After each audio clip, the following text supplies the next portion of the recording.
muri filime yitwa Iyahigiro ko n'ubundi iyo nza kuba ntatwite n'ubusanzwe hari uburyo twari kubigenza ariko indi iyo ndayahigira ikagaragara rero ubwo navuga ngo ni mu buzima busanzwe yitwa umugabo wanjye bagera muri filime kitwa Iyahigiro.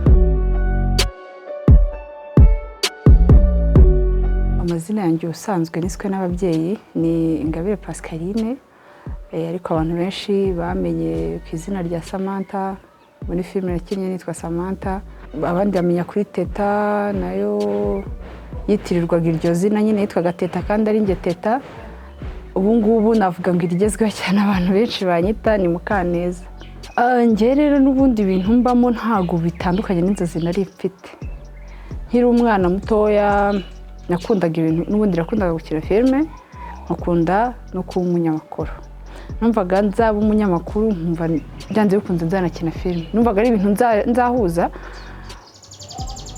byanze bikunze nkumva ni ibintu bijyanye ariko byose n'ubundi nibyo ndibona ngo nigeze ntandukira. Nge ntago mu bwana bwanjye nakubaganaga cyane ahubwo nari ncecetse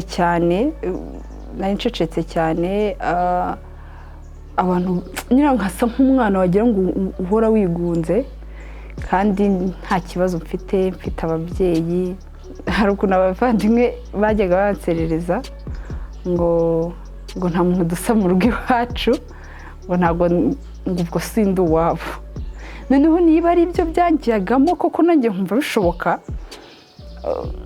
habaho nk'umwana wigunze ntabwo nari umwana ushabutse nawe ari umwana utuje cyane ariko wa mwana ucukumbura akantu mbonye ejo ugashiduka ndi kugakora utazi uburyo nakabonye ncecetse ariko nyine navuga ngo mfungutse mu mutwe ikintu cyaciye mu maso ngahita ngifata vuba kuko ndibuka kera cyane niga muri primaire nko mu wa kabiri papa yari afite telefone urumva nibwo zahise kiza ariko nari wa muntu umenya direct gukoresha telefone hahandi n'abantu bakuru babyanzaga kubyiga ariko gashiduka ngende kwikoresha namubonye rimwe ayikoresha nkura gutyo ndi umwana ufungutse mu mutwe ariko ucecetse cyane bikabije.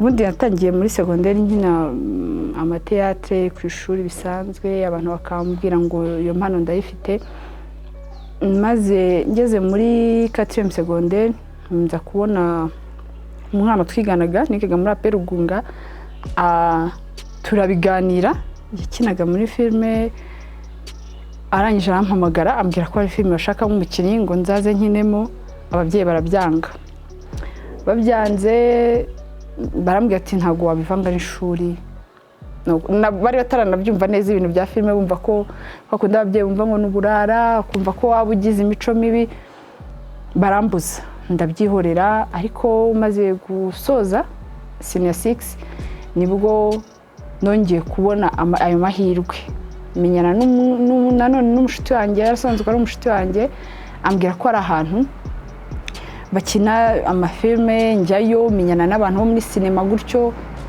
nza kugeraho baranampamagara muri casting ahantu hari kuba casting yo gutoranya abakinnyi njyayo bantoranya gutyo nuko nahise njya muri filime bwa mbere 2015. Icyambere ni umwuga nkunda mbere yo gukunda ibibamo cyangwa ibindi byose ni ibintu nkunda niyumvamo buriya iyo ukora ibintu ukunda n'imvune zaba zirimo zose urazihanganira rero ni ibintu nkunda cyane.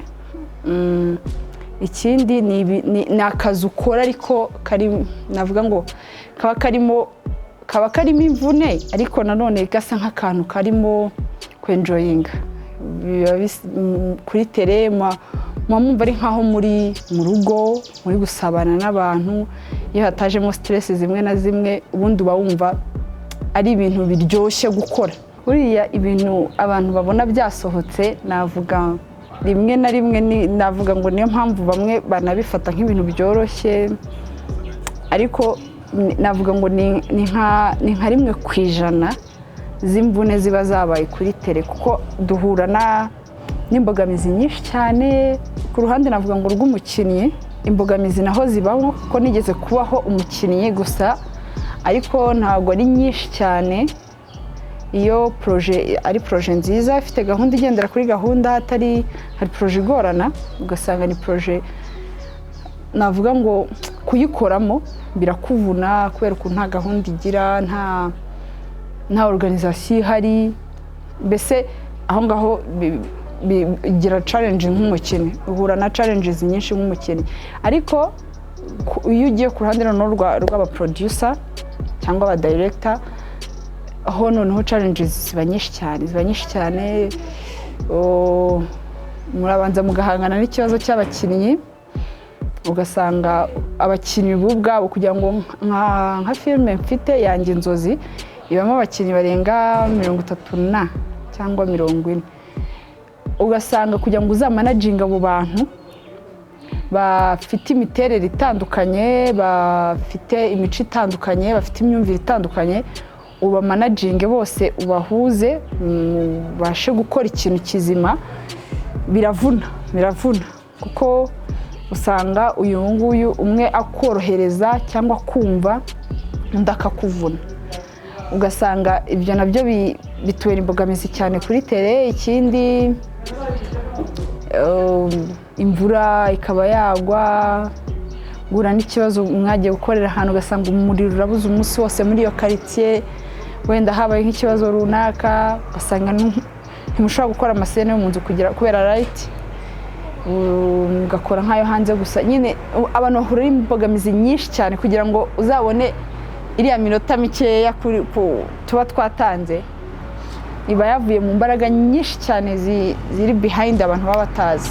Rero buriya ibihe byose tugira kuri tele, navuga ngo ukuyemo ibyo bya stress byose umuntu arabikumbura, kuko icya mbere muba muri abantu muri hamwe,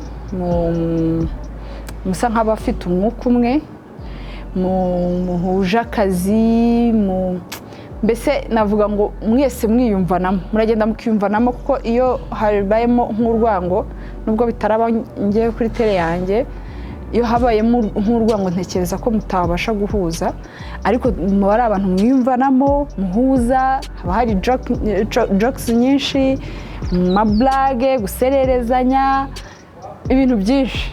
Rero navuga ngo ibihe byose byo kuri seti, iyo umaze igihe utajya kuri tele urabikumbura. Ku bijyanye na kariyeri, ikintu maze kwibonaho cyane, ikintu maze kubona cyanyacyo nuko icya mbere ndi mu mwanya nakagombye kuba ndimo. Hari ikintu ugeramo ukabona warayobye, nubwo wabikundaga ariko ukabona ko wayobye. Rero nabonye ko ndi mu mwanya wa nyawo, nabonye ko ndi aho nakagombye kuba ndi, kuko hari ibintu byinshi uhura nabyo ukagera ukumva iyo biza kuba atari ibintu byawe koko wakabaye ubita ukabivamo ukabireka. Ariko muri experience maze kubona z'ibyo nagiye mpura nabyo, nabonye ko ndi mu mwanya wa nyawo. Gusa Imana yo ndabifasha.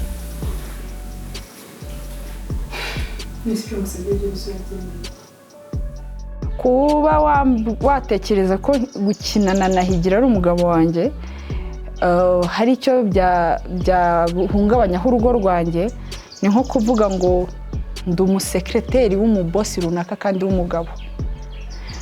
Niba mu kazi ushobora gutekereza ko kuba ukorana n'umugabo ari boss wawe, cyangwa n'urugero mukorana muhuje akazi, ntacyo byakwangizaho urugo rwawe. No muri filime nuko, muri filime n'akazi n'urugo rurukwabo. Rero urugo ruri ku ruhande rumwe, akazi kari ku ruhande rumwe, byose ugerageza kubihuza ntihagire ikica ikindi. Ahubwo impamvu baba babigizeho ikibazo ni uko wa muntu aba yafashe irya zina akitwa ko ari umugabo wawe, ariko nyine ni muri filime.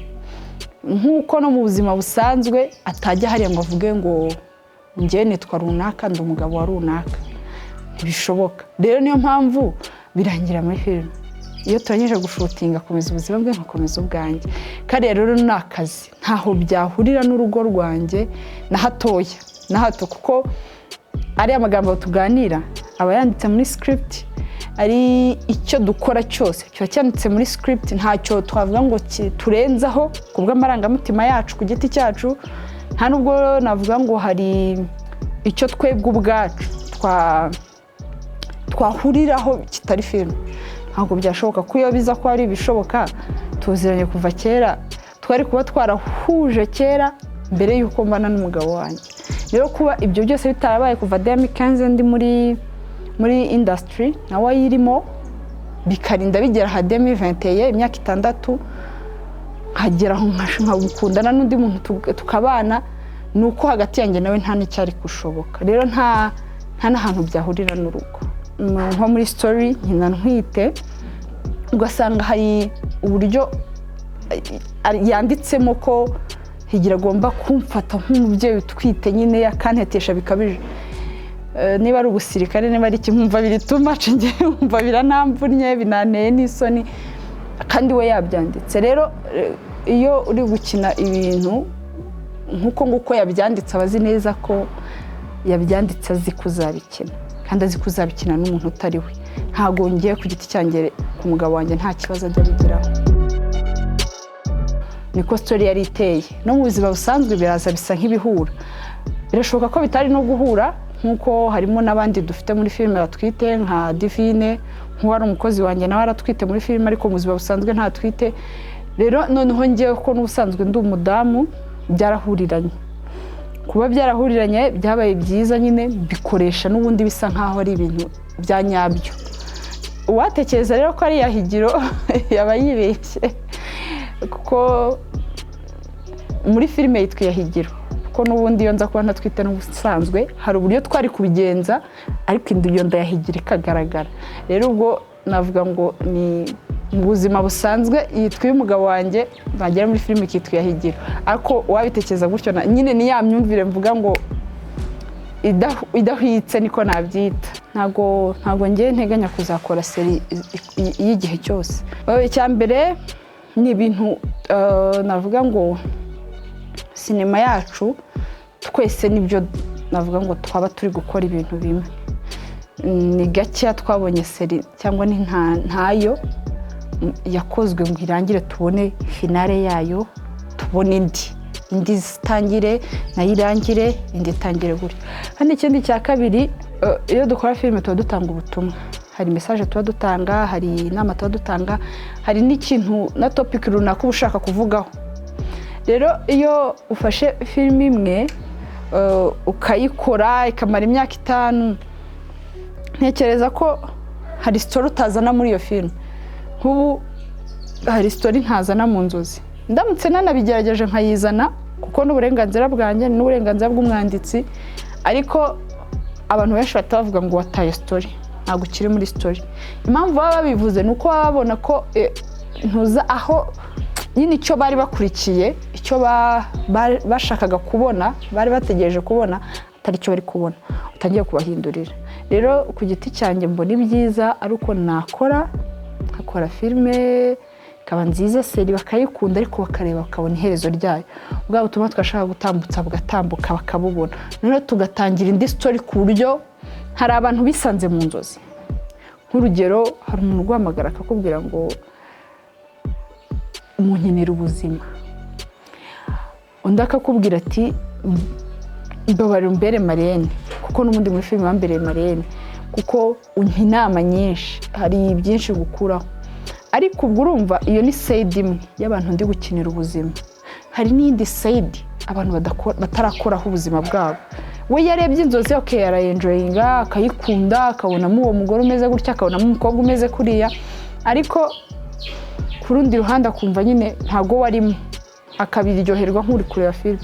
Rero nawe akeneye ko story izamugeraho, hari n'undi ukeneye ko story izamugeraho, hari n'ugeraho akambwira ati mwazakoze, akampa nka ide, mwazakoze kuri story y'abantu bameze gutya, ko natwe tuba dukeneye inama, tuba dukeneye abaduhumuriza.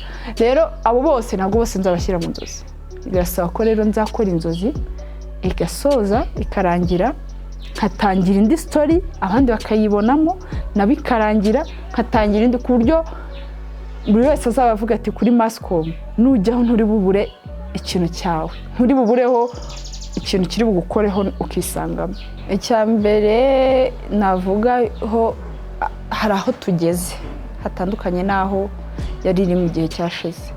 Icya mbere birandyohera cyane kubona abantu benshi batagitinya kuza muri sinema gushoramo amafaranga yabo, ari abakinnyi, ubona abakinnyi benshi ukabura n'aho bashyira benshi pe, ukagera ukibaza niba filime uzakasitingamo abantu bose bikakuyobera. Rero kuri sayidi zose abantu bari kugenda bayumva, no mu myumvire y'abanyarwanda biri kugenda bihinduka. Ukuntu bajyaga bayumva ukumva nyine abantu benshi ntimumva filime zo mu Rwanda, barazifata ukundi kuntu, biri kugenda nabyo bishira. Urahura n'umuntu witwaga ko yiyubashye ari umusirimu, yumvaga ko filime z'inyarwanda zitari sawa, ariko ubu urahura n'abantu basobanutse bakakubwira ati nkunda filime yawe, nkunda iyi filime, nkunda iyi, bikakwereka ko nyine ya myumvire igenda ihinduka. Bamaze kubona ko abanyarwanda natwe dushoboye, bamaze kubona ko ikibura ni support yabo, kudutera imbaraga tugakora ibintu byiza, naho ubundi turashoboye. Rero aho ngaho mbona bimaze guhinduka, naho aho twifuza kugeraho ni kure cyane, kandi twizera ko tuzahagera. Bongeye nkunda kuvuga ngo nta mwana uvuka ngo ahita agenda. Na sinema tubona zateye imbere cyane bagize igihe cyo gutangira, bagize igihe cyo ibyo turi gucamo kuba batabumva nabo barakigize, ariko bageraho bagaragaza icyo bashoboye, ubu ngubu barakora neza. Rero ntekereza ko natwe icyo gihe kizagera, kandi ndabyizera cyane. Inama nagira abakobwa cyane abakunda gukina filime banabishaka, ikintu cya mbere nababwira ngo courage, ntawe naca intege, kuko twese twagize itangiriro. Niyo mpamvu nkunda kubwira umuntu uwo ari we wese, niyo waza muri filime uri umufigira uje ukina sene imwe, iki gihe twese twarakigize. Nta musitari uzabona ukomeye niyo yakwiyemeraho gute, uzamenye ko hari umunsi wa mbere yageze kuri tele, aribwo wa mbere ageze kuri tele, nawe ari kubona abandi basitari. Uko wiyumva cyangwa izo ntege uri gucika, twese icyo gihe twarakigize, twakigezemo. Rero ikintu cya mbere namubwira, girira icyizere. Ikindi cya kabiri, hari ugukunda ikintu, hari no kugishobora, n'ibintu bibiri bitandukanye. Banza umenye ngo ibi bintu nkunda ndabishoboye. Nta handi uzabimenyera, hari ukwitabira amakasitingi. Iyo witabira casting abantu bakakubwira ko ubishoboye cyangwa bakagukastinga, fine, aho ni byiza, noneho wemeje ko bya bintu ukunda unabishoboye. Ikindi, abakobwa twumve ko sinema ikeneye imbaraga zacu z'ubushobozi dukeneye mu gukina, ntabwo ikeneye ibindi bintu ku ruhande uzakwa. Nk'uko wari ubivuze, hari abasabwa ibintu bitandukanye, ibyo ngibyo biba ahantu hose, si muri sinema gusa, ni mu buzima bwa buri munsi. Rero ikintu navuga, niba wumva ushoboye bifitiye icyizere, menya ko umuproducer cyangwa umudirector runaka akeneye ubushobozi bwawe bwo kwakitinga. Ntabwo akeneye ubundi bushobozi bwawe, akeneye ubwo kwakitinga. Menya ko ari bwo ugomba kumuha. Rero buri wese amenya uko managinga ubuzima bwe, uko uzabutwara niko buzakubera. Ariko icya mbere cyo, uko uzabutwara kose ntuzabutware gutyo ngo ni ukubera sinema, ntuzanabutware gutyo ngo ni ukugira ngo nkire muri filime. Kuko niba ngewe nzi ko nkeneye ubushobozi bwawe, wakitinga neza, ufitingana n'umukaragita ngewe nshaka, ari physical appearance, ari acting, byose murahuye, nzagukoresha, nta kindi nitayeho. Ariko iyo hagiye kuzamo ibindi, ntabwo ngiye kugukoresha kubw'ubushobozi bwawe, ngiye kugukoresha kubw'ibyo bindi wampaye. Aho ngaho rero nta rwo bizaramba, nta n'umumaro bizakugirira, kuko ntabwo nimbona utari gufitinga muri ntuza yanjye, mu mukaragita mfite nkeneye, nkabona mutari kumacinga, mutari guhura n'umukinnyi nkeneye, nubwo wampa ibyo ngibyo, ntabwo nzamugushyiraho. Nzagushyira ahantu nyine hadafite icyo hisha, hadafite n'icyo hakijije, ariko ntacyo bizakumarira. Rero reka dushyire imbere impano zacu. Niba ufite impano koko umva ko uzagera kure, kandi niba utanabifite ubikunda ariko utanabishoboye ntabwo uzagera kure pe. Icyo cyo nakikubwira, kuko ejo umukinnyi arirambagiza, mbona umukinnyi muri filime runaka nareba ukuntu akina neza, nkashaka nimero ze cyangwa nkaka uwamukoresheje nimero ze nkamuhamagara nkamukoresha. Impamvu mba namuhamagaye ni uko aba yigurishije. Ariko niba wagiye udafite ubushobozi kuko watanze ikintu runaka, amafaranga cyangwa ruswa iyo ari yo yose runaka, njye sinzakurambagiza. Uwo nguwo azagukinisha ko wamuhaye ibyo, sibyo? Ariko nta wundi uzakurambagiza muri ya filime wakinnye, kuko nta bushobozi ufite.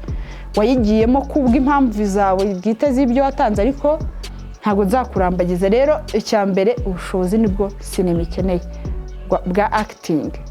Rero niba ubwizeyeho umva ko uzagera kure, wumve ko wifitiye icyizere. Nta n'umuntu ugomba kugukangisha ibindi bintu ibyo ari byo byose. Niba ataguhaye akazi ejo uzakabona ahandi, pfa kuba ubushobozi bufite. Niyo nama ya mbere, niyo nama nabagira. Ikindi nibitinyuke, banirengagiza ibyo abantu bavuga. Abavuga sinema igize itya, sinema igize itya. Ahantu hose haba abantu bose. Muri sinema uzasangamo abantu bose, mu muziki uzasangamo abantu bose, muri banki uzasangamo abantu bose, muri ahantu hose abo bantu uzagenda ubasangamo. Ubu ngubu turi gutegura indi filime nayivuzeho mbere yitwa Selfish, ariko tuzayibazanira mu minsi iri imbere, tuzatangira guca mu mezi ari imbere. Ni projet ni nyinshi bazazibona, ntabwo tuzabatenguha.